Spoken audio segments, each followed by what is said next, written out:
Now, did you see anything? I was listening to the broadcast whenever I was rewatching, and luckily this snuck in the condensed version because you know how they just take snippets of plays. Yeah. And I heard Romo saying this was on. What, Steelers gonna go undefeated? No. This was a specific play. Okay. It was our rushing touchdown. I believe it was Connors. Okay. I believe it was Connors because we had Snell run one in and we had Claypool run one in. I believe this was Connors. He said that this touchdown was successful because of Claypool's impact on the outside. Like things opened up for Connor because of Claypool. Did you see anything like that throughout the game where maybe they were shying off the run a little bit more focused attention to Claypool, which opened things up for the running game? I don't know. I personally, that got me excited. I know, but I personally can't say. I mean, put it like this: is he going to start getting more attention? Absolutely.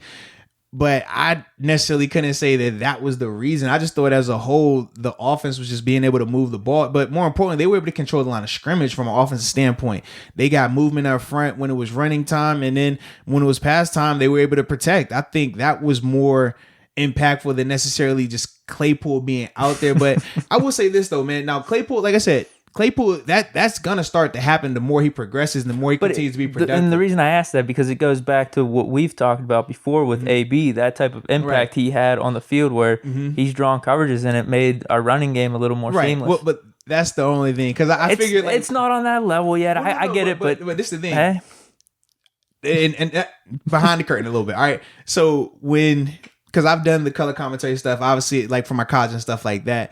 You get all of these type of notes and all these type of comparisons. And honestly, I promise you, like we talk about like, all right, there's certain things that they want you to like, you throw that out there.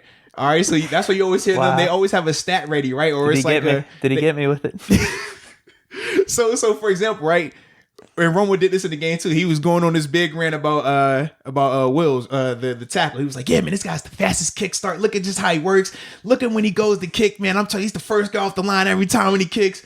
Look right here, it happens.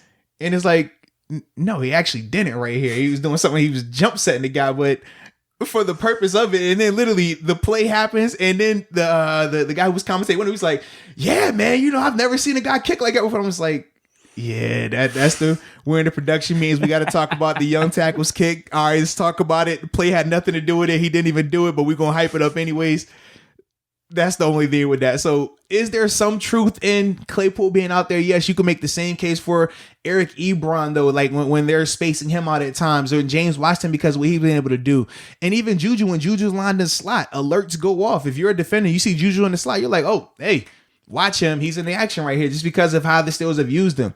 So that's that. But at the end of the day, for the guys that are in the box, you're not worried about what receiver is outside. I mean, when you talk about running the ball and run defense, especially when it's condensed field, because it was the 5-yard run. Yeah. When we're talking about the condensed field like that, it's the front 7 guys, and they have zero to do with where those receivers are in terms of Claypool and the guys who are lined up out wide. And I'm talking about like your inside linebackers and your 4D linemen. So that's the only thing with that. But a part of the commentary, man, you got to throw that type of stuff out there, man. Dude, like I said, it's not bad. Whenever Claypool's getting the ball, he's making good things happen, dude. Yeah. He's back-to-back games here. Look good, man. He's look real good, games. Man. Because I got excited about that. I was like, all right, this fits in right to what I was talking about. You know what I mean? So I had to bring it up. Mm-hmm. But stacked on 2 good performances, it just seems like you get the ball in his hands, good things happen. Hey, dude, even the oh man, what was it? It was the one they got off sides and we chucked it up. Yeah. Like he almost came down with that. Mm-hmm. Like, I mean, that's just what we're looking for, man.